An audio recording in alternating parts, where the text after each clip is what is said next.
Hello, my dear friends. Welcome to ISE. Welcome to the Hindu Editorial Analysis cum Vocabulary Enrichment. నేను మీ Kiran sir. ఈరోజు మనం 30th April, last day of the April. ఈరోజు మనం discuss చేయబోతున్న విషయాలు again revision, editorial, vocabulary and assignment. So నిన్న మనం assignment of the డేగా ఇచ్చినటువంటి అసైన్మెంట్ యొక్క సొల్యూషన్తో మనం మన సెషన్ అయితే స్టార్ట్ చేద్దాం, రైట్? సో ఒకసారి ఎవరెవరైతే ఆన్సర్స్ చేయడానికి ప్రయత్నించారో I appreciate their effort, but అవి ఎక్కడ కూడా రైట్లా నాకు అనిపించలేదు. Okay, once go through the solution. ఒకసారి మనం సొల్యూషన్ డిస్కస్ చేద్దాం. సో ఎందుకు చేయలేకపోయారు అన్నది మీరు ఒకసారి అసెస్మెంట్ చేసుకోండి. Do the self assessment, why you are not able to answer, ఎందుకు తప్పు చేశారు అన్నది చెక్ చేసుకోండి, రైట్? సో ఇచ్చిన వర్డ్ ఏంటమ్మా? 6 లెటెడ్ వర్డ్ కదా, ఇది మనకు అడిగిన క్వశ్చన్. అయితే అది వర్బ్ అంటున్నాడు, పాజిటివ్ కాంటెక్స్లో వాడతారంటున్నాడు. తర్వాత దానికి యాడ్జెక్టివ్ ఫామ్ ఉందంట, నౌన్ ఫామ్ కూడా ఉంది అని చెప్తున్నాడు.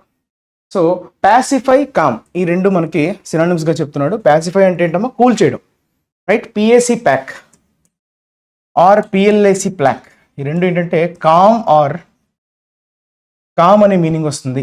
ఓకే, మీకు ప్లాసిడ్ అనే పదం వినుంటారు, ప్లాసిడ్. ఓకే, ప్లాసిడ్ అనేది యాడ్జెక్టివ్గా వాడతాం. అలానే placidity, this is your noun అనమాట, రైట్? ప్లాసిడ్ ఎన్విరాన్మెంట్ అంటాం. ప్లాసిడ్ వెదర్ అంటే కూల్గా ఉందని చెప్పడం. Something is placid is okay, it's very turbulence free, very cool, right? So that is your calm, cool. Serene అంటారు, యాడ్జెక్టివ్గా వాడతాం ఇవన్నీ. సెరిన్ అన్నది adjective. Okay, serene weather, serene environment అంటే చాలా కూల్గా ఉంది, కామ్గా ఉంది. అలానే ట్రాంక్విల్ అనే పదం ఉంది, ట్రాంక్విల్, ఇది కూడా అలాంటిదే, ట్రాంక్విల్. ఓకే, యాడ్జెక్టివ్ అనమాట. Tranquillity, that is your noun. Tranquillity spelling చాలా important, spelling point of view ఇది చాలా important. LLITY, that is a noun. Okay, calmness. So ఇప్పుడు మనం ఒక వర్బ్ని వాడాలి, అది కూడా పాజిటివ్ కాంటెక్స్లో ఉండాలి, right? 6 seconds, that is nothing but Sood, SOOTHE, that is used as a verb. అలానే దాని యాడ్జెక్టివ్ ఫామ్ ఏమవుతుందంటే సూదింగ్, చాలా సూదింగ్గా ఉందంటే రిలాక్సింగ్గా, చాలా హాయిగా ఉంది. సూదింగ్ అంటే మనసుకు మంచిగా బాగా ఉండే విధంగా. Soothing, music is very soothing అని అంటారు. సో మ్యూజిక్ సూదింగ్ అంటే అర్థం ఏంటమ్మా? So that is nothing but it's very calm and pleasant two years అనేటువంటి ఒక సెన్స్లో మనం వాడచ్చు. ఓకే, అలానే ఇంకేమంటున్నాడు? నౌన్ ఫామ్ అన్నాడు కదా, that is soother. One who soothers, soother, it's a common noun. Okay, ఇది యాడ్జెక్టివ్, అది noun. Clear? So with that we can answer this solution. Next, coming to this fillers part. The objectives of peace and education dash enabling students to become aware of the importance of peace and its societal impacts dash an appreciation for concepts like peace, human values, democracy, human rights and justice. Okay, so ఒకసారి observe చేస్తే the objectives of peace education, ఇది సబ్జెక్ట్గా మనం అర్థం చేసుకోవచ్చు. The objectives of peace education is a subject. అంటే ఇక్కడ మనకి verb miss అయింది, ఇది వర్బ్ పొజిషన్ కదా. సో ఇది ఏం చేస్తుంది? ఎనాబ్లింగ్ స్టూడెంట్స్, కామా, మళ్ళీ ఇక్కడ చూసారా ఏంటమ్మా? దిస్ ఈజ్ ఎ జెరండ్, ఇక్కడ ఒక జెరండ్ మిస్ అయింది. దీన్ని మనం ఏమంటాం? ప్యారలిజం. ఓకే, కామా వచ్చింది కదా. సో దిస్ వర్బ్, ఈ వర్బ్కి ఆబ్జెక్ట్ ఇది, ఎనాబ్లింగ్ students to become aware of the importance of peace and it's societal impacts dash and appreciation. అంటే ఇక్కడ మళ్ళీ ఇంకో జెరండ్ మిస్ అయింది, దీనికి ప్యారలల్ అనమాట. ఓకే, సో ఇప్పుడు మన వర్బ్కి ఎస్ ఫామ్ ఉండాలా ఉండకూడదా అన్నది ఇప్పుడు నెక్స్ట్ క్వశ్చన్. ఇప్పుడు ఎడ్యుకేషన్ అనేది సింగులర్ కదా, కానీ సబ్జెక్ట్ ఆఫ్ ద వర్బ్ ఏమవుతుంది? Objectives, this is plural. ఓకేనా? ప్లూరల్ అంటే మన వర్బ్కి ఎస్ ఉండకూడదు కదా, ఉండకూడదు. ఫోకసెస్ పోయింది, డీల్స్ పోయింది. Okay, objectives are plural. Okay, include అనొచ్చా? Okay, include, that is fine. Objectives of peace education include enabling students, తర్వాత nurturing and appreciation for concepts. Nurturing అంటే డెవలపింగ్, అంటే option B is the correct answer. Okay, are enabling కాదు, are enabling కాదు. ఎందుకంటే are ఎనాబ్లింగ్ అంటే ఇది ఏమవుతుంది, ఇది వర్బ్ అయిపోతుంది, ఇది హెల్పింగ్ వర్బ్ అయిపోతుంది. అది కాదు కదా. ఈ ఎనాబ్లింగ్ అనేది ఏంటి, object of this verb. Okay, it is functioning as object of this verb as well as noun. అంటే అందుకే దాన్ని జెరండ్ అంటాం, because it is playing the function of both noun and verb. So with this we have completed this. Next we will talk about revision vocabulary. Right, revision వొకాబులరీలో మనకి parsing అనేటువంటి ఒక పదం ఇచ్చాడు. పార్సింగ్ అంటే బేసిక్గా మీనింగ్ ఏంటంటే అనలైజ్ చేయడం. రెండు రకాల పార్సింగ్స్ ఉంటాయి. ఒకటి గ్రామాటికల్గా ఒక సెంటెన్స్లో సబ్జెక్ట్ ఏది, వర్బ్ ఏది, ఒక సెంటెన్స్ని తీసుకొని దాన్ని ముక్కలుగా చేసి ఐడెంటిఫై చేయగలడాన్ని మనం పార్సింగ్ అంటాం ఇన్ గ్రామాటికల్ కాంటెక్స్ట్. ఒక సెంటెన్స్ని తీసుకొని గ్రామాటికల్గా సెంటెన్స్ని సబ్జెక్ట్గా వర్బ్గా ఐడెంటిఫై చేయడాన్ని you call it as parsing. మరి ఆ కాంటెక్స్లో కాకుండా నిన్న మనం నేర్చుకున్నటువంటి కాంటెక్స్లో, ఎడిటోరియల్ నేర్చుకున్నటువంటి సందర్భంలో మనం నేర్చుకున్నటువంటి పార్సింగ్కి అర్థం ఏంటంటే, సో విశ్లేషించడం, దాన్ని ఎలా పనిచేస్తుంది అన్న దాన్ని విశ్లేషించడం. That is nothing but your analysing. Right, analyse చేయడాన్ని you call it as parsing. It is a noun, we can take it as a noun. So అప్పుడు ఏమవుతుందంటే, okay, it can be considered as D. Okay, ఇది నౌన్గా తీసుకోవచ్చు. Parsing is analysing, దాన్ని విశ్లేషించడం అనే సెన్స్లో మనం చెప్పుకోవచ్చు. దీంతో పాటు మనం ఎగ్జామినింగ్ అని, ఎగ్జామిన్ చేయడం అంటే అదే కదా ఎగ్జామినింగ్. అలానే డిసెక్టింగ్ అని అంటారమ్మా. డిసెక్టింగ్ అంటే రెండుగా ముక్కలు, అంటే రెండు ముక్కలు చేస్తే అర్థం ఏంటి, లోపల ఏముందో తెలుస్తుంది. When you're trying to dissect something, you are cutting it and you are looking into it just to know what is there inside. Right, అంటే అనలైజ్ చేస్తున్నారు అనే అర్థంలో వాడతాం. తర్వాత linchpin, it's a common noun. ప్రధాన సూత్రధారి, important person అంటాం కదా. సో వెరీ ఇంపార్టెంట్ పర్సన్ ఉద్దేశించి మనం సూత్రధారి అంటాం కదా. లించ్ పిన్ అంటే నరేంద్ర మోదీ గారిని ఉద్దేశించి బీజేపీ పార్టీలో is a Lynch pin. King maker అంటారు కదా. కింగ్ మేకర్ కాదు, కింగే. కింగ్ మేకర్ అంటే కింగ్ అవ్వడానికి రైట్ కారణభూతమైన వ్యక్తిని మనం కింగ్ మేకర్ అంటాం. సో లించ్ పిన్ అనేవాడు ఎవరంటే ఇంకా అతనే మెయిన్ అనమాట. సో ప్రిన్సిపల్ అని మనం చెప్పుకోవచ్చు. Okay, principal is a common noun. Okay, so chief అనొచ్చా, చీఫ్, హెడ్ అని చెప్పచ్చు. Chief head.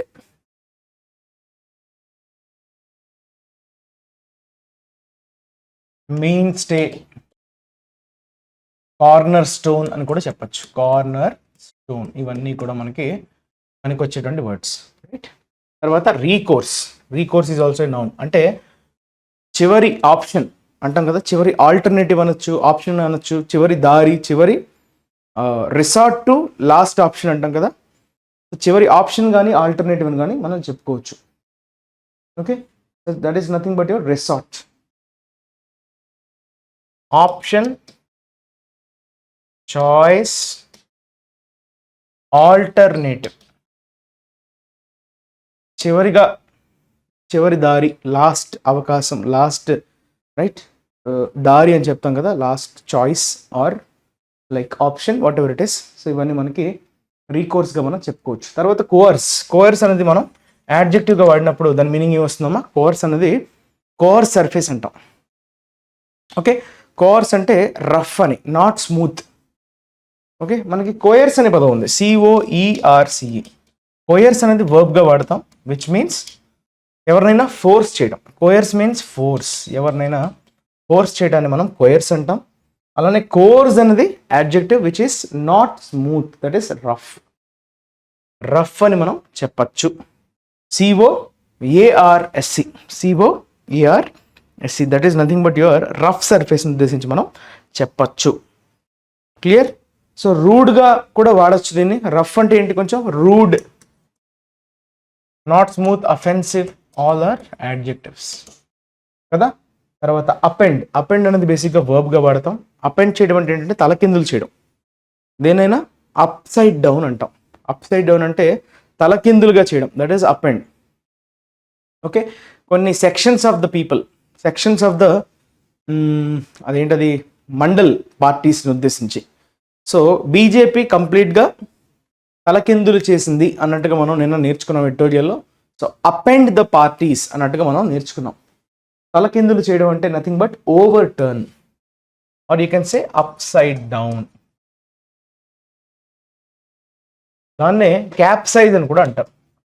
క్యాప్సైజ్ చేయడం అంటే యాక్చువల్గా క్యాప్సైజ్ అనేది కొంచెం స్పెసిఫిక్ కాంటెక్స్లో వాడతాం. ఎప్పుడంటే ఒక బోట్ ప్రమాదవశాత్తు బోల్తా పడింది అని చెప్పేటప్పుడు వి యూజ్ దిస్ వర్డ్ క్యాప్సైజ్. అంటే అక్కడ కూడా బోల్తా పడడం అంటే ఏంటి, upside down అయిపోవడమే.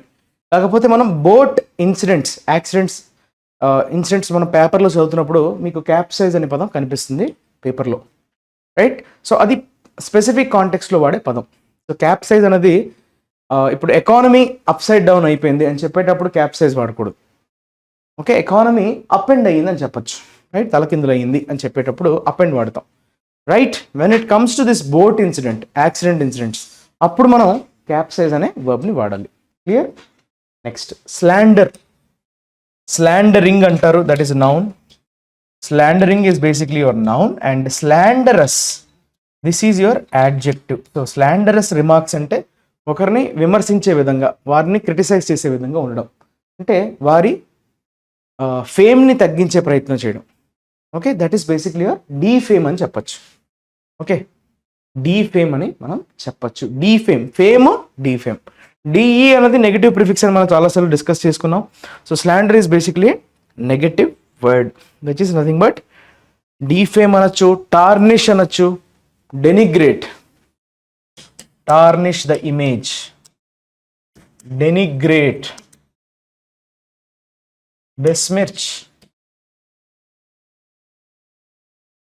బెస్మిర్చ్ అంటారమ్మా.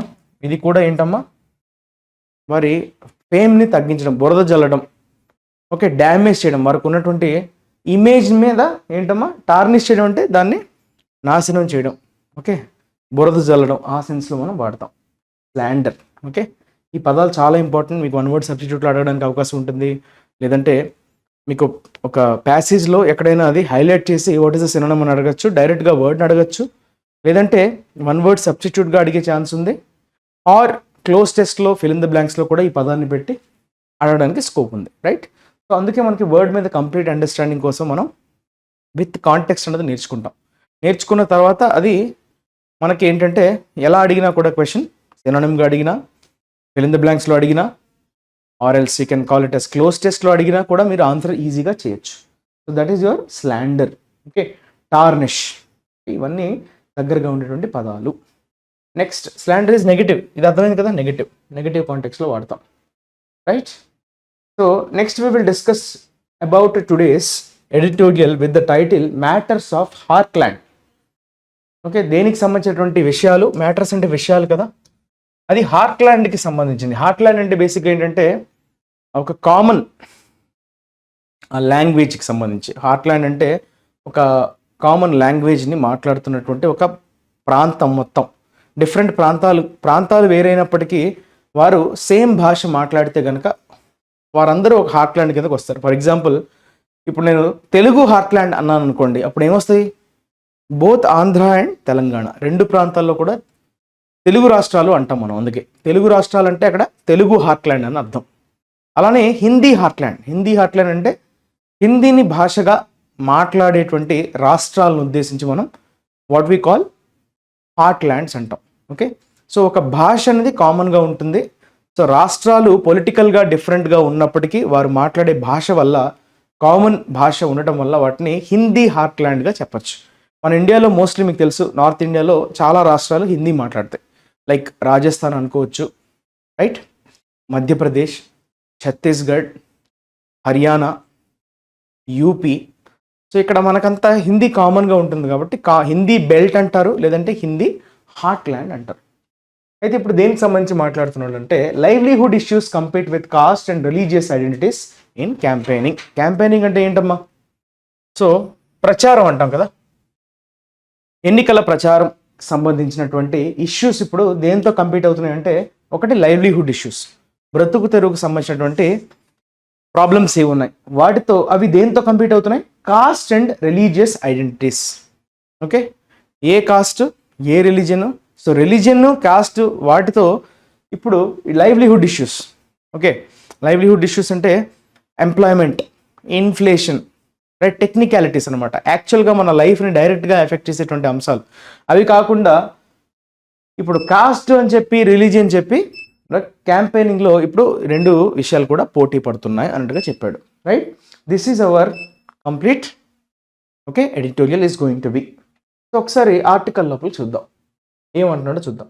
Right, please go through the article once. చూడండి ఏమంటున్నాడు, the Hindi heartland more often than not decides who forms the government in Delhi. అంతే కదా, ఢిల్లీలో ఏ ప్రభుత్వం ఏర్పడాలో అన్నది డిసైడ్ చేసేది ఏది, హిందీ హార్ట్లాండ్. అంటే హిందీ భాషగా ప్రాతిపదికన మాట్లాడేటువంటి రాష్ట్రాలు ఏవైతే ఉన్నాయో వాటిని మనం హిందీ హార్ట్లాండ్గా చెప్పుకుంటాం. హిందీ బెల్ట్ అని కూడా చెప్పచ్చు. సో హిందీ బెల్ట్ అన్నా హిందీ హార్ట్లాండ్ అన్నా హిందీని భాషగా చేసుకున్నాం, అంటే హిందీని మనం మాట్లాడటం. రైట్, సో ఆ రాష్ట్రాలను ఉద్దేశించి మనం హిందీ హార్ట్లాండ్గా చెప్పుకుంటున్నాం. సో మోర్ ఆఫెన్ డిసైడ్స్, చాలా వరకు అవే డిసైడ్ చేస్తాయి. ఎవరు ఢిల్లీలో ప్రభుత్వాన్ని ఏర్పాటు చేయబోతున్నారు అన్నది హిందీ హార్ట్లాండ్ డిసైడ్ చేస్తుంది ప్రతిసారి కూడా. Of the 189 Lok Sabha seats in the 6 states of Bihar, Chhattisgarh, Madhya Pradesh, Rajasthan, UP and Uttarakhand that make up the very core of this territory, votes have been cast for 71 seats in the first 2 phases. So 189 Lok Sabha సీట్లు ఉన్నాయమ్మా ఈ మొత్తం 6 రాష్ట్రాల్లో. అవేంటవి, బీహార్, ఛత్తీస్గఢ్, మధ్యప్రదేశ్, రాజస్థాన్, ఉత్తరప్రదేశ్ అండ్ ఉత్తరాఖండ్. సో వీటన్నిటిలో ఉండేటువంటి లోక్సభ సీట్ల సంఖ్య అన్నది 189 ఉన్నాయి. ఓకే, సో ఈ మొత్తం హిందీ హార్ట్లాండ్ అనేది ఏదైతే మనం అంటున్నామో ఈ 6 రాష్ట్రాలు అనేది కోర్, అంటే మెయిన్ క్రక్స్ అంటాం కదా. So that is your crux అనమాట ఈ టెరిటరీకి సంబంధించి. టెరిటరీ అంటే ఏ భూభాగం, ఈ హిందీ హార్ట్లాండ్ అనేది దీన్ని అయితే అంటున్నామో సో దానికి సంబంధించినటువంటి కోర్గా మనం ఈ 6 రాష్ట్రాలని సంబంధించినటువంటి సీట్లను మనం ఎంపిక చేసుకోవచ్చు. రైట్, తీసుకోవచ్చు. అయితే అందులో 71 సీట్లకి ఈ పాటికే ఎన్నిక అనేది ముగిసింది 2 విడతల్లో in the first 2 phases. So గత 2 విడతల్లో 71 సీట్లకు గాను ఆల్రెడీ ఓటింగ్ జరిగిపోయింది. రైట్, ఎలక్షన్ జరిగిపోయింది. In Chhattisgarh, Madhya Pradesh and Rajasthan wear the BJP one the assembly poles last year, the 2 principal national parties are in a direct contest which could determine who gets to lead the next government. చూసారా, last year ఈ 3 రాష్ట్రాల్లో okay ఈ 3 రాష్ట్రాల్లో assembly ఎన్నికలు అనేవి జరిగాయి. ఎక్కడమ్మా, ఛత్తీస్గఢ్ కావచ్చు, మధ్యప్రదేశ్ కావచ్చు, రాజస్థాన్, మనందరికీ తెలిసిందే. ఈ 3 రాష్ట్రాల్లో కూడా ఎవరు పవర్లోకి వచ్చారు, బీజేపీ పవర్లోకి వచ్చింది. Right, so BJP already assembly ఎన్నికల్ని గెలుచుకుంది ఈ 3 రాష్ట్రాల్లో. ద 2 principal నేషనల్ పార్టీస్ అంటే మనందరికీ తెలిసిందే బీజేపీ అండ్ కాంగ్రెస్ని ఉద్దేశించి ప్రధాన జాతీయ పార్టీలు అంటున్నాడు. ప్రిన్సిపల్ అంటే ప్రధాన అనే సెన్స్లో వాడతాం. Right, or in a direct context, 2 కూడా ప్రత్యక్షమైనటువంటి పోరులో ఇప్పుడు నిలబడ్డాయి. అంటే ఎవరు నెక్స్ట్ గవర్నమెంట్ని ఫామ్ చేయబోతున్నారు అనే దానికి సంబంధించి వీరిద్దరు కూడా తీవ్రంగా పోరాడుతున్నారు, ఒకరితో ఒకరు తలపడుతున్నారు. For the BJP the general election had begun on a high note with prime minister Narendra Modi setting the target of 400 seats for the party and its allies to win even before the poll notification on March 16th. BJP విషయానికి వస్తే okay ఒక పెద్ద high note అంటే ఏంటమ్మా, మంచి ఉత్సాహంతో మంచి ఎనర్జీతో. హై నోట్ అంటే హౌస్ ద జోష్ అని అంటాడు కదా సినిమాలో, మనకు ఒక ఉరి అటాక్ అని ఒక సినిమా వచ్చింది కదా, హౌస్ ద జోష్ అంటే హై సార్ అంటాడు. సో హై నోట్ అంటే ఏంటంటే full of enthusiasm, full of energy.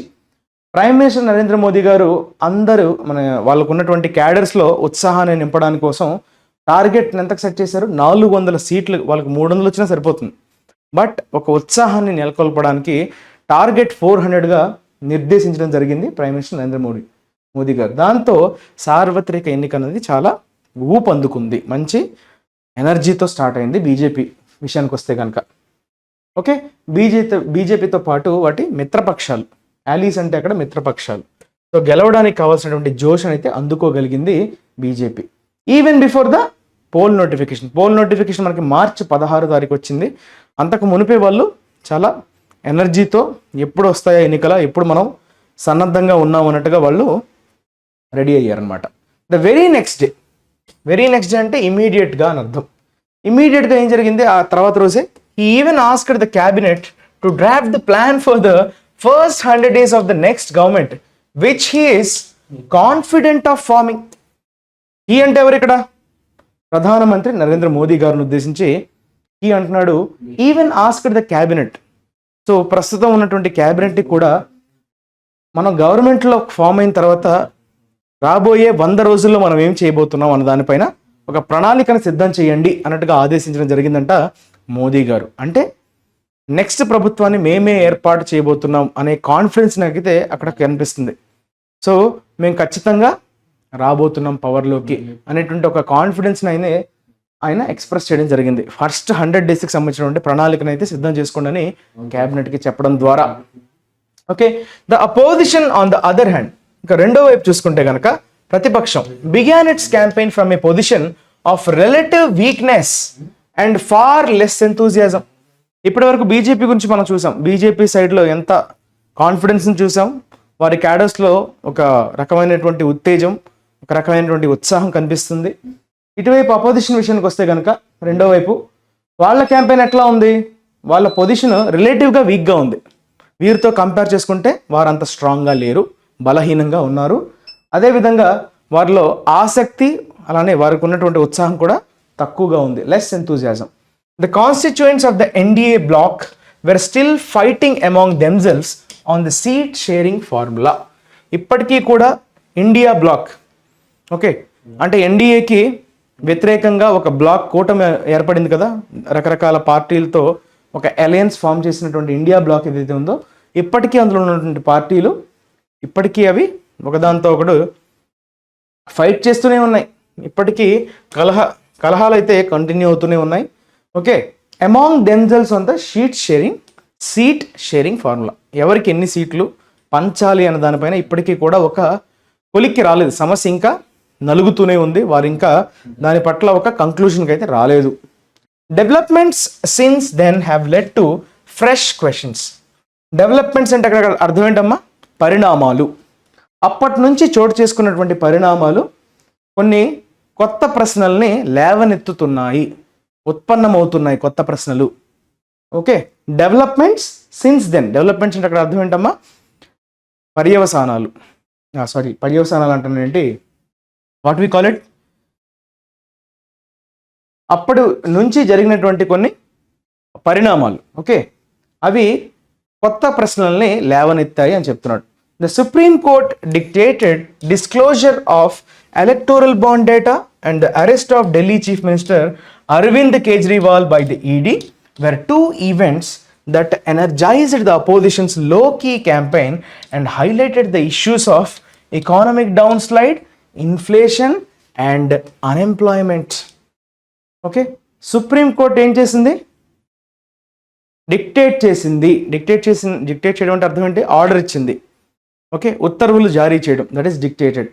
ఏమని డిక్టేట్ చేసింది సుప్రీం కోర్టు?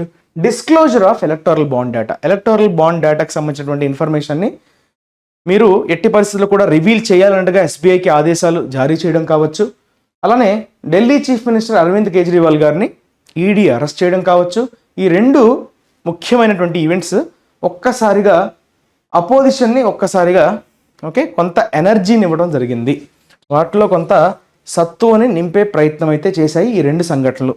సుప్రీంకోర్టు ఏదైతే ఎలక్టోరల్ బాండ్ డేటాను రివీల్ చేయమని ఆదేశించిందో, అదేవిధంగా ఢిల్లీ చీఫ్ మినిస్టర్ అరవింద్ కేజ్రీవాల్ని గారిని ఈడీ అరెస్ట్ చేయడం వల్ల కావచ్చు, ఈ రెండు ఇన్సిడెంట్స్ అనేవి కొంత వారికి ఒక ఎనర్జీని ఇవ్వడం జరిగింది అపోజిషన్స్కి. లో కీ క్యాంపెయిన్ అంటే ఆల్రెడీ వాళ్ళు చాలా లో స్పిరిట్తో, అంత ఎంతూజియాజంతో లేకుండా ఏదైతే క్యాంపెయినింగ్ స్టార్ట్ చేశారో దానికి ఒక ఊపు కానీ ఎనర్జీని కానీ కొంత బలాన్ని అయితే చేకూర్చింది. And highlighted the issues of economic downslide, ఆర్థిక తిరోగమనం అంటాం, ఎకనామిక్ డౌన్ స్లైడ్, ఆర్థిక తిరోగమనం అంటాం, డౌన్ స్లైడ్. అలానే ఇన్ఫ్లేషన్ అంటే దేనికి సంబంధించింది? Right, what is inflation there? ద్రవ్యోల్బణం, రైట్. అదేవిధంగా నిరుద్యోగం, అన్ఎంప్లాయ్మెంట్, ఈ ఇష్యూస్ అన్నిటిని కూడా హైలైట్ చేసే పనిలో, రైట్, హైలైట్ చేయడానికి ఉపయోగపడ్డాయి ఇవన్నీ అని చెప్తున్నాడు. Right, this is about your first paragraph. Next coming to the second one, ఇది ఒకసారి జాగ్రత్తగా చదవండి. The BJP is trying to counter this with a far sharper cry on nationalism and Hindu consolidation. మరి దీన్ని తిప్పికొట్టడానికి ఇప్పుడు అన్ఎంప్లాయ్మెంట్, ఎకనామిక్ డిఫ్లేషన్ అనే పదం వాడాం, observe చేశారా? ఇంకేమనుకున్నాం? ఇన్ఫ్లేషన్ అన్నాం, అన్ఎంప్లాయ్మెంట్ అన్నాం, ఎకనామిక్ డెవలప్మెంట్. వీటికి సంబంధించిన ఇష్యూస్ హైలైట్ అవడంతో దీన్ని తిప్పికొట్టడానికి, ట్రైంగ్ టు కౌంటర్ అంటే దాన్ని ఫేస్ చేయడాన్ని, దాన్ని కౌంటర్ చేయడం అంటే ఏంటమ్మా? దాన్ని ఎలా ఫేస్ చేయాలి? This with a far sharper cry అంటే మరింత ఇంటెన్సిటీ పెంచడం. దేనికి సంబంధించి? క్రై ఆన్ నేషనలిజం, జాతీయ భావం, దేశం పట్ల గౌరవం. మన దేశం ముక్కలైపోతుంది, మన దేశంలో ఎవరో చొరబడిపోతున్నారు, ఎవరో వచ్చేసి మన దేశాన్ని నాశనం చేసేస్తారు, మన దేశాన్ని మనం కోల్పోతాం అనేటువంటి ఒక భయాన్ని కల్పించడం. షార్పర్ క్రై ఆన్ నేషనలిజం అంటే జాతీయవాదాన్ని పట్టుకొని, అదేవిధంగా హిందూ కన్సాలిడేషన్, హిందువులందరినీ ఒక తాటిపైకి తీసుకువచ్చేటువంటి ఒక ప్లాన్ కదా బీజేపీది. ఎప్పుడు కూడా మతాన్ని బేస్ చేసుకొని ఎస్పెషల్లీ హిందూ వాళ్ళందరినీ కూడా కన్సాలిడేట్ చేసుకోవడం అంటే వాళ్ళందరినీ గ్యాదర్ చేయడం, వారి సపోర్ట్ అన్నింటినీ కూడగట్టడం, మద్దతుని కూడగట్టడాన్ని you call it as consolidation, మద్దతుని కూడగట్టడం అంటాం.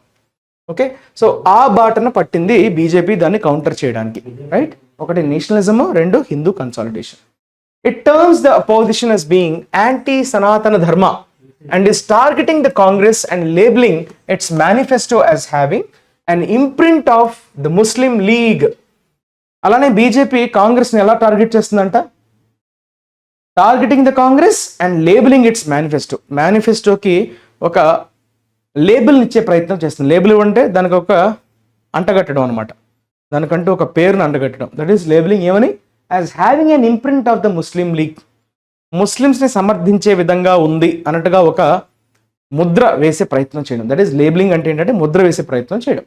An apparent fear among Hindu subaltern segments with regard to the 400+ slogan has now put the BJP on the defensive. An apparent fear, so అందరిలో ఒక ఆందోళన మొదలైంది, ఎస్పెషల్లీ ఎవరిలో? Hindu subaltern segments. అంటే sub అంటే ఏంటమ్మా? అండర్, అణగారిన వర్గాలను ఉద్దేశించి. ఓకే, హిందూ మతంలో అణగారిన వర్గాలు ఏవైతే ఉంటాయో వారిలో కొంత భయం అయితే స్టార్ట్ అయిందనమాట. ఎందుకు? With regard to the 400+ slogan. BJP వాళ్ళందరూ ఏంటి 400+ అనే టార్గెట్ నిర్దేశించారన్నట్టుగా మనం డిస్కస్ చేసుకున్నాం కదా ఫస్ట్ పారాగ్రాఫ్లో. సో ఆ 400+ స్లోగన్, ఆ నినాదంతో భయపడుతున్నాయి ఎస్పెషల్లీ హిందూ సబాల్టర్న్ సెగ్మెంట్స్ అంటే అణగారిన వర్గాలు. హిందూ మతానికి చెందినటువంటి తక్కువ జాతి వాళ్ళు ఉంటారు కదా, హిందూ మతం అయి ఉండొచ్చు కానీ జాతి పరంగా ఎస్సీస్ ఎస్టీస్ ఉండుంటారు హిందూస్లో, వాళ్ళకి ఒక రకమైనటువంటి భయం అనేది మొదలైంది. ఎందుకు? Has now put the BJP on the defence. ఇప్పుడు బీజేపీని ఆత్మరక్షణ ధోరణిలోకి తీసుకువెళ్ళిపోయింది. ఎందుకంటే బీజేపీ మతం పేరుతో రాజకీయాలు చేస్తుంది కానీ కింద వర్గాలు ఎస్సీ ఎస్టీ వాళ్ళకి ఎక్కడ రిజర్వేషన్స్ కోల్పోతారో, వీళ్ళు వచ్చాక మార్పులు చేర్పులు చేసేస్తారేమో అనేటువంటి ఒక భయాన్ని అయితే వాళ్ళలో మొదలైంది. దాన్ని ఇప్పుడు డిఫెండ్ చేసుకోవాల్సినటువంటి అవసరం బీజేపీ పైన ఉంది. It's now put the BJP on the defensive. ఆత్మరక్షణ ధోరణిలోకి బీజేపీ వెళ్ళిపోయింది. Statements by BJP leaders that a massive majority will enable it to rewrite the constitution have been read as a threat by OBCs, Dalits and tribal communities. చూసారా, కొంతమంది BJP నాయకులు ఏమని చెప్పారు, నినాదాలు ఇచ్చారు, ఏమని స్టేట్మెంట్స్ ఇచ్చారు? మాకు కానీ మంచి మెజారిటీతో మమ్మల్ని గెలిపిస్తే అది మేము ఖచ్చితంగా రాజ్యాంగాన్ని తిరిగి రాస్తాము, రీరైట్ ద కాన్స్టిట్యూషన్, మళ్ళీ రాజ్యాంగాన్ని తిరగరాస్తాం అన్నట్టుగా వాళ్ళు కొన్ని స్టేట్మెంట్స్ అయితే పాస్ చేశారు. ఇదేమైంది? ఓబీసీస్, అదర్ బ్యాక్వర్డ్ క్లాసెస్లో ఉన్న వాళ్ళకి కావచ్చు, అలాగే దళిత జాతికి చెందిన వాళ్ళు కావచ్చు, అలానే ట్రైబల్ కమ్యూనిటీస్కి చెందినటువంటి వాళ్ళలో ఒక ఆందోళన మొదలైంది. ఇదేమన్నా మాకు థ్రెట్ అయ్యే ప్రమాదం ఉందా అనేటట్లుగా వారిలో ఒక భయం అయితే నెలకొల్పింది. హ్యావ్ బీన్ రెడ్ యాస్ అంటే వాళ్ళు దాన్ని ఎట్లా అర్థం చేసుకున్నారంటే ఇది మాకే గొడ్డలు పెట్టే అవకాశం ఉంది అన్నట్టుగా ఓబీసీస్ కావచ్చు, దళిత్స్ కావచ్చు, ట్రైబల్ కమ్యూనిటీస్కి చెందిన వాళ్ళు భావిస్తున్నారు. The BJP with its years to the ground. అయితే బీజేపీ ఎప్పుడు అప్రమత్తంగా ఉండే పార్టీ, అంటే గ్రౌండ్లో ఏం జరుగుతుందో ప్రతి క్షణం కూడా తెలుసుకునే పనిలో ఉంటుంది అది. So with its years to the ground అంటే అర్థం ఏంటంటే ఏం జరుగుతుంది గ్రౌండ్లో. ఓకే, గ్రౌండ్లో అసలు రియాలిటీ ఏం జరుగుతుందన్న దాన్ని ఎప్పుడు కూడా పరిశీలిస్తూ ఉంటుంది, నిఘా అనేది ఏర్పాటు చేస్తూ ఉంటుంది. So BJP heard the fear.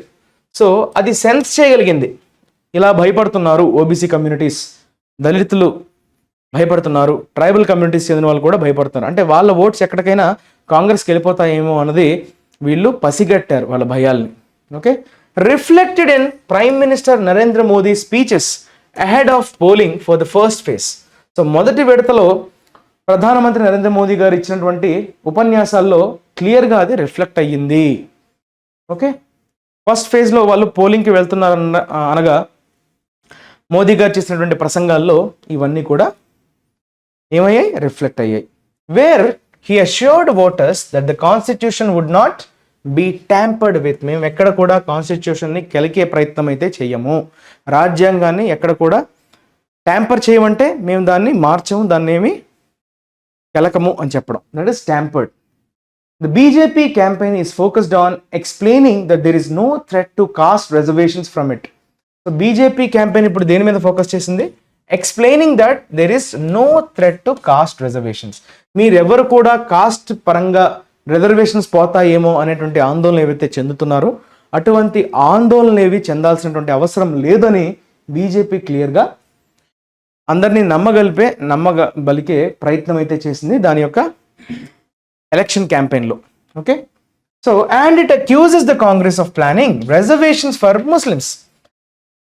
ఇలానే వాళ్ళకి అభయం ఇస్తూనే కాంగ్రెస్ని ఏమని చెప్పింది, కాంగ్రెస్ని తప్పు పట్టింది. అక్యూజ్ చేయడం అంటే ఏంటి, వారిని దోషులుగా చేసి నిలబెట్టింది అనమాట. ఏమని, రిజర్వేషన్స్ ముస్లిమ్స్ కోసం మీరు ప్లాన్ చేస్తున్నారు, వీళ్ళు జాగ్రత్త, ముస్లిమ్స్ కోసం స్పెషల్గా రిజర్వేషన్స్, కాంగ్రెస్ ఎప్పుడు కూడా ముస్లిమ్స్కి అనుకూలంగా ఉంటుంది, వారికి మన వెల్త్ను కూడా పనిచేస్తుంది అన్నట్టుగా కూడా ఓకే బాగా ప్రచారం చేసి ఈ హిందువుల కన్సాలిడేషన్ అన్నాడు కదా ఇందాక, హిందూ కన్సాలిడేషన్, ఆ హిందూ కన్సాలిడేషన్ కోసం ఓకే కాంగ్రెస్ని ముస్లిం పక్షపాతిగా ఓకే రిజర్వేషన్స్ కోసం అది ప్లాన్ చేస్తున్నట్లుగా చూపించే ప్రయత్నం అయితే చేసింది. దాన్ని అలా ప్రొజెక్ట్ చేయగలిగింది కాంగ్రెస్ని. In the heartland where caste and communal identities are locked in a complex interplay, the BJP success is determined by religious mobilization that overwhelms caste.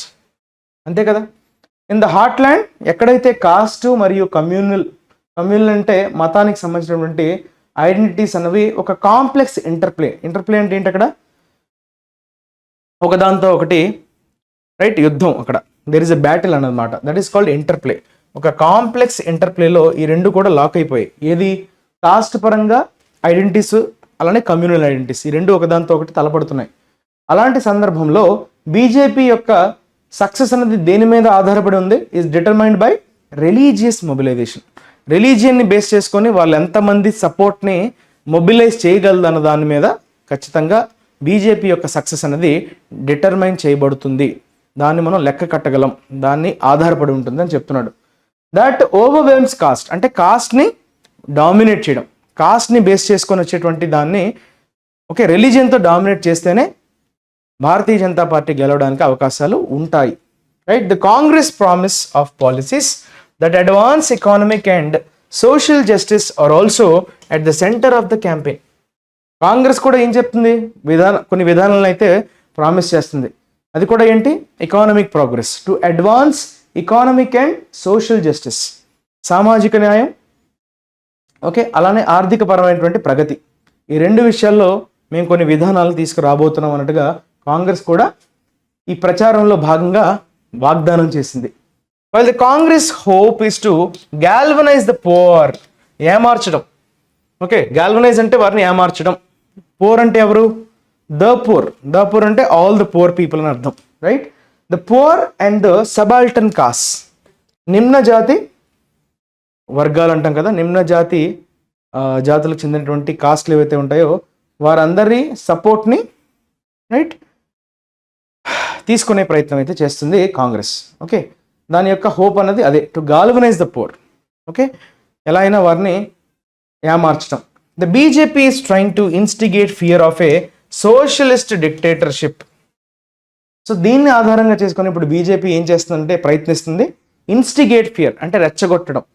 Instigate అంటే వారిలో ఒక భయాన్ని నెలకొల్పే ప్రయత్నం చేయడం. ఇన్స్టిగేట్ అంటే లైక్ ప్రొవోకింగ్ అనమాట, ప్రొవోక్ చేయడం. ఓకే, ఒక సోషలిస్ట్ డిక్టేటర్షిప్ వచ్చేయబోతుంది. రైట్, వీళ్ళందరూ సోషలిస్ట్ అంటే ఏంటి, అక్కడ మన దగ్గర ఉన్నటువంటి ఆస్తుల్ని తీసుకెళ్ళి పంచేస్తారు ముస్లిమ్స్కి, రైట్ అనేటువంటి ఒక ధోరణిలో కాంగ్రెస్ ముందుకెళ్ళబోతుంది అనే దాన్ని ప్రొజెక్ట్ చేస్తున్నారు కదా. సో వాళ్ళు సోషలిస్ట్, ఒక్కసారిగా పవర్ అంతా అందరి చేతిలోకి వచ్చేస్తే, ఒకరి చేతిలోకి వచ్చేస్తే వాళ్ళు డిక్టేటర్స్ కింద మారిపోవడానికి ఎంత సమయం పట్టదు.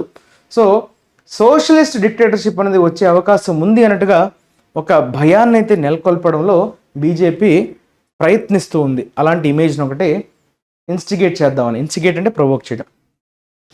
that it is addressing the poorest of the country with the fear of redistribution of wealth is a particularly striking paradox of the heartland. Okay, so ikkada addressing the poorest of the country with the fear of redistribution of wealth. Already poorest of the country, already బాధలో అంటే poor sections వాళ్ళ దగ్గరే డబ్బులు ఉండవు, మరి వారి దగ్గర నుంచి డబ్బుల్ని కలెక్ట్ చేసి వేరే వాళ్ళకి ఇస్తామన్నది స్టేట్మెంట్ ఎట్లా ఉంది? It is like A paradox. Paradox ఏంటంటే ఏంటమ్మా, సెల్ఫ్ కాంట్రడిక్టింగ్. దాంతో అదే కాంట్రడిక్ట్ అయ్యే విధంగా ఉండడాన్ని మనం పారాడాక్స్ అంటాం. ఓకే, తను ఇచ్చిన స్టేట్మెంటే తనకి కాంట్రడిక్టింగ్గా ఉండడాన్ని you call it as paradox. డబ్బులు మన దగ్గర లేనప్పుడు మన దగ్గర డబ్బులు తీసుకుని ఎలా పంచుతారు? డబ్బులు ఉంటేనే కదా డబ్బులు లేని వాళ్ళకి పంచుతారు. డబ్బులు లేని వాటి దగ్గర ఎలా తీసుకుంటారు? That is a right striking paradox of the heartland అని కొంచెం ఓకే వ్యంగ్యంగా చెప్పే ప్రయత్నం అయితే చేశాడు today's editorial. Right, so this is all about today's editorial. అంతా పాలిటిక్స్ చుట్టే నడుస్తుంది because we're going ahead of right general elections దగ్గర రాబోతున్నాయి కాబట్టి, దగ్గరగా రాబోతున్నాయి May 13 అనుకుంటా. It's going to be our phase elections. So అప్పటి వరకు మనకి పొలిటికల్ రిలేటెడ్ ఆర్టికల్స్ కనిపిస్తూనే ఉంటాయి. రైట్, కొన్ని పదాలను అయితే మీరు జాగ్రత్తగా నేర్చుకునే ప్రయత్నం చేయండి, అవన్నీ మీకు ఎక్కడికైనా హెల్ప్ అవుతాయి. ఓకే, కొత్తగా నేర్చుకుంటున్న పదాలన్నీ ఒక దగ్గర నీట్గా రాసుకోండి. ఓకే, మర్కీ అనేటువంటి ఒక వర్డ్ని వాడాడు. మర్కీ అంటే ఇట్స్ అన్ యాడ్జెక్టివ్, బాగా పాపులర్ అనేటువంటి సెన్స్లో మర్కీ అనే యాడ్జెక్టివ్ని వాడాడు. మర్కీ నేమ్ అంటే బాగా పాపులర్, అందరిలో బాగా సెలబ్రేటెడ్ అంటాం కదా, సెలబ్రిటీ స్టేటస్ అంటాం కదా, బాగా popular. Right, outstanding, preeminent, leading. Okay, one who is very famous. The studio chiefs wanted a marquee name in the lead role, not some unknown. అంటే బాగా popular అయిన వ్యక్తి కావాలనుకుంటున్నారు స్టూడియో చీఫ్గా, తెలియని వ్యక్తిని అయితే తీసుకోదలుచుకోవట్లేదు. Okay, being the main performer or sports person in a show, film, sports event or being the performer etcetera whose name will attract most people to the show. అంటే వారి మొహాన్ని చూసి అందరూ షోకి రావడం. ఓకే, సో బేసిక్గా అందరినీ కూడా తన వైపు తిప్పుకోగలిగేటువంటి ఒక కెరిస్మాటిక్ పర్సన్ ఉద్దేశించి మనం ఏమంటామంటే మర్కీ అంటాం. Okay, which can attract the audience. Right, linchpin ఇందాకే మనం డిస్కస్ చేసాం, సూత్రధారి. పిల్లర్ అనొచ్చు, కార్నర్ స్టోన్ అనొచ్చు, యాంకర్ అనొచ్చు. So nurses are the linchpin of the national health service. జాతీయ ఆరోగ్య సర్వీస్ అంటే ఏంటమ్మా? సేవ. జాతీయ ఆరోగ్య సేవలో వారి యొక్క పాత్ర అన్నది ఏంటమ్మా? They are the backbone అని చెప్పొచ్చు. లించ్ పిన్ అంటే ప్రధాన సూత్రధారి, కార్నర్ స్టోన్ అనొచ్చు, పిల్లర్ అనొచ్చు. Next mettle. Mettle is your noun, is used in a positive context. Mettle అంటే ఏంటంటే what we call that is resolve, determination అని చెప్పొచ్చు. మెటల్ అంటే పవర్, డిటర్మినేషన్, పట్టుదల. ఓకే, దేనికోసమైనా గట్టిగా పోరాడగలగడం, దేనికోసమైనా నిలబడగలగడం. ఫార్టిట్యూడ్ అంటే స్ట్రెంగ్త్ అనమాట. ఒక మాట మీద ఖచ్చితంగా పోరాడటం, దాని మీద నిలబడటం. Persons ability to cope well with difficulty, spirit and resilience. పడిపోయినా కూడా మళ్ళీ లేచి పోరాడగలిగేటువంటి పటిమ, పోరాట స్ఫూర్తి, దాన్నే మనం మెటల్ అంటాం. It's a positive noun. True metal in the second half, వారికి ఉన్నటువంటి మెయిన్ పోరాడగలిగే ability, it is metal. Indelible, this is your adjective. Indelible, delible, indelible. Delible అంటే which can be erased, indelible means which cannot be erased. దేనైతే మనం erased చేయడానికి వీలు కాదో that is indelible. మనకి ఓట్ వేసిన తర్వాత ఒక ఇంక్ వేస్తారు కదా, will remain with us for like 1 week to 10 days వరకు అది జరగదన్నమాట. That is basically your indelible. The blood had left an indelible mark on her shirt. Indelible means which cannot be erased, which cannot be removed.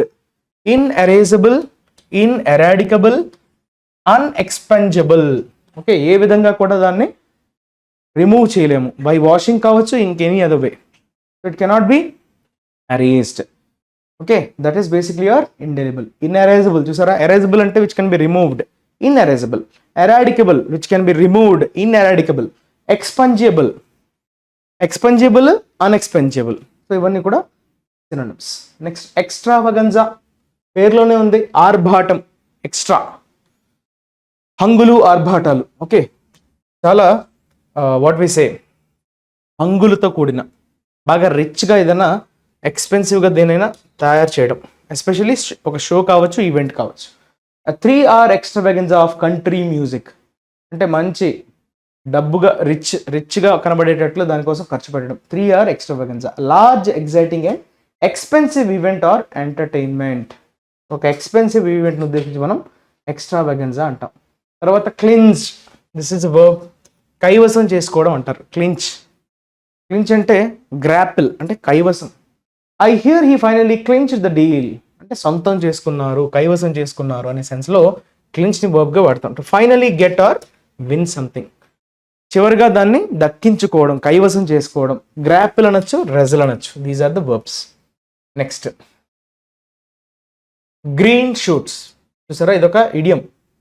అంటే ఇది ఏ కాంటెక్స్లో వాడతామంటే already మాంద్యం వచ్చిన తర్వాత మళ్ళీ develop అవుతుంది అని చెప్పేటప్పుడు, ఎస్పెషల్లీ ఎకానమీ, రైట్, ఆర్థిక ప్రగతి, రైట్, దాన్ని మనం గ్రీన్ షూట్స్ అంటాం. చూడండి, the first science that an economy is growing again after a recession.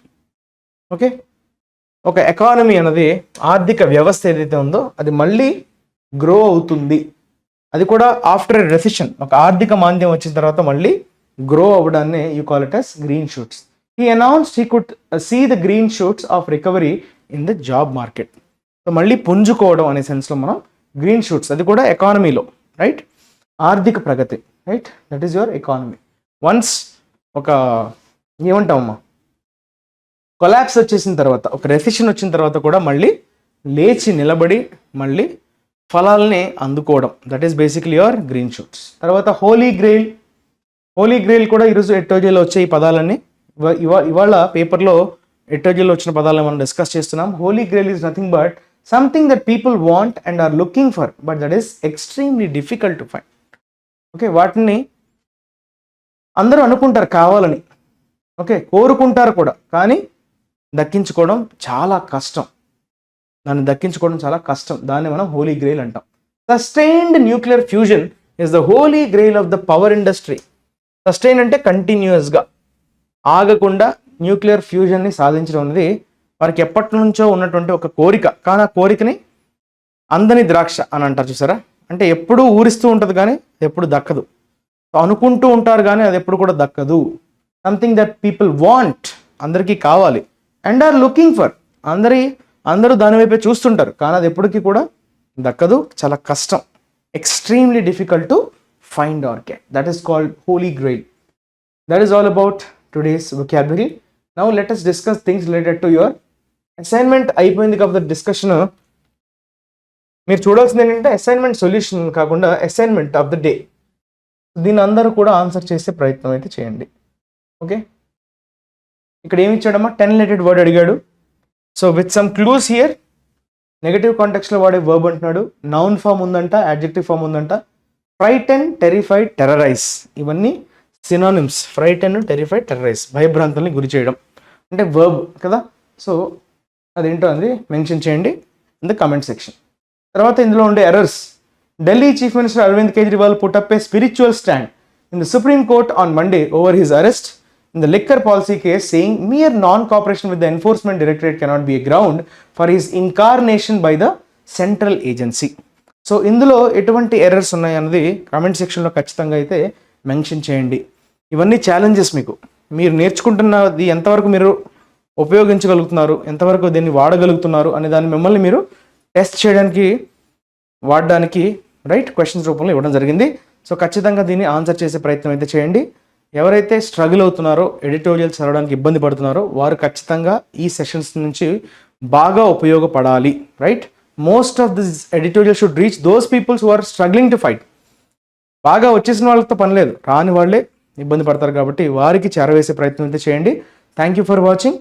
వీడియోని లైక్ చేయడం మర్చిపోవద్దు, అలానే కామెంట్ సెక్షన్లో షేర్ చేయండి. రేపు మళ్ళీ ఎడిటోరియల్తో పాటు వీటి సొల్యూషన్తో మీ ముందుకు వచ్చేస్తా. అంతవరకు take care, stay tune to IC. Your Kiran sir signing off. Have a nice day. Take care. By.